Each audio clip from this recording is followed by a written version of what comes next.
So hello, my name is Kishan Ramaswamy. Contrary to the name on my t-shirt, I'm not trouble. But more trouble to our competitors in our industry for the solution that we have over there for the branch. So I have just about 5 slides here, so I'm not really going to do depth per PowerPoint right now. I'll save that for later when you vote me in. But what I'm just going to do right now is show you this whole solution where we have just one router.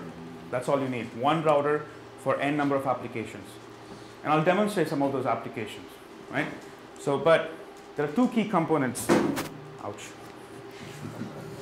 I do that a lot. First fatality. So that, like, literally there are like 2 components to this whole solution. And the solution that we're talking about today is branch in a box. You could extend that to anything. It could be branch in a box, it can be store in a box, it can be restaurant in a box. I mean, the possibility is endless. And as I go through those, 3-4 slides, and I'll show you to the demo, you kind of understand why it can really extend to anything in a box. Right? So there are 2 components to it. The first component is not on that slide. The first component is the router. It's our ISR-G2 router. How many of you are familiar with ISR-G2? Only so many of you? That's a good handful. So right now, what we're showing as part of this demo is an ISR 3900 platform. Right? So that's one of the 2 components for branch in a box. That's the box. The second piece of it is the UCS E servers. How many of you are familiar with the E series? Good, good. That means there are more of you who are not familiar, and Ido is volunteered to pass on 2 of these modules. To take it home? No. Thank you for your generosity. Hugo's in the room. I can't let you do that. Sure, if you leave a check at the door. Give us your credit card number. You can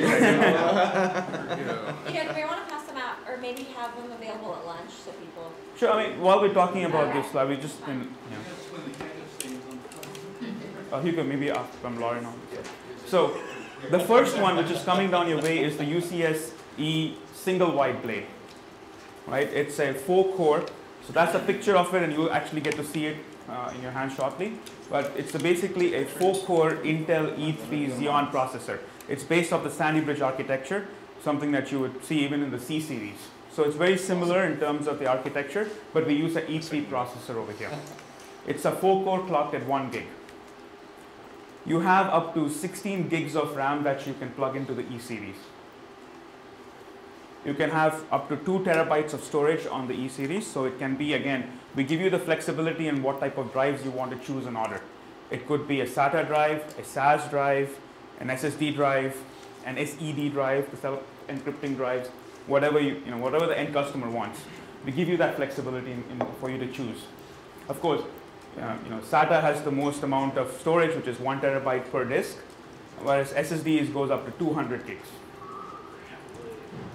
We also have 2 SD cards, 2 SD cards of 8 GB each. So remember, when we started this thing, I said this is a server. And if it's server, it has all these server components. And one of the things that make this a true server, just like the C series, is the use of BMC. How many of you are familiar with the BMC is? The board management controller? Right? So you are pretty familiar with it. Are you guys familiar with the C series? Yes. So when I talk about the BMC and the CIMC as well, the Cisco Integrated Management Controller, things like that will be very familiar to you. It's the same code that we use, the C series uses, that we bring down to the E series as well. The same code. It's an awesome $1 million question, and maybe it already happens. I'm just really missing something. When will I be able to have my UCS E series and all my branches across the nation managed centrally by UCS in my data center? So you want to use the UCS manager. It is a $1 million question. It is a question that comes up a lot. It's probably more than $1 million from Cisco. Yep. It is. No, that question comes up a lot, and it's a fair question.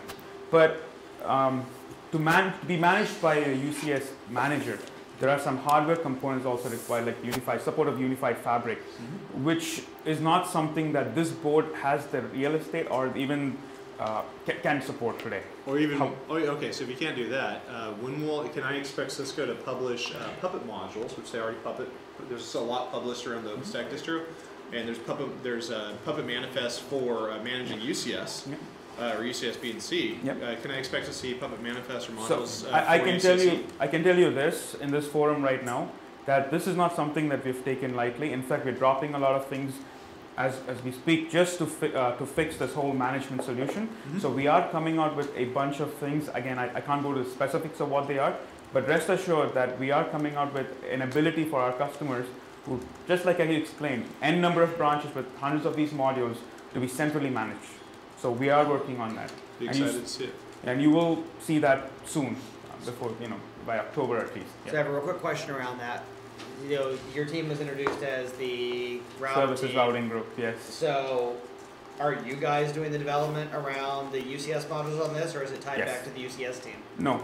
So the services routing group is completely involved or owns the UCS E-series modules. Just because of the form factor, as you see, it's not a standalone rack-mounted server. It's the form factor of this allows you to plug it right into the into the integrated services router, which is also owned by the services routing group. So it kind of makes sense to have everything in just one group. Okay. So yes, so I was saying about the CIMC. It's something that we use, same code that the C-series uses. You can manage your blade, change your BIOS settings if you want, change the RAID orders, anything that you want. The other key things about the single wide module is the fact that it has an external Ethernet port. So you can just use this module as independent as you want of the router. So I can plug that module in just like I plug the double wide into that router, and just use traffic, take traffic in and out of the blade through the external Ethernet interface that it has. So, if the router had to, reload, or if you had to, do an iOS upgrade because of a security issue, nothing affects your server. The server continues to run as is. Nothing changes there. The double wide, as you have seen, is the E5 processor. You have to watch time. I have too much time? Watch time. Okay. You don't have to watch. They're asking me Only questions, I interesting know, questions. it's good, isn't it? Yeah. Excellent. Anyway, I'll speed up. 5 minutes or something. Yes. then we'll- 10 minutes. All right, I'll speed up now. Double speed. All right, the double wide is the E5 processor, comes in 4-core as well as the 6-core. So again, the 6-core is clocked at 1.8 gigs, the 4-core at 2 gigs, can go up to 48 gigs of RAM. Again, the drives are identical to the single wide, which means SATA, SAS, SSDs. You can have up to 3 terabytes of storage on this. The couple of differences between the single wide is you have the ability to go ahead and,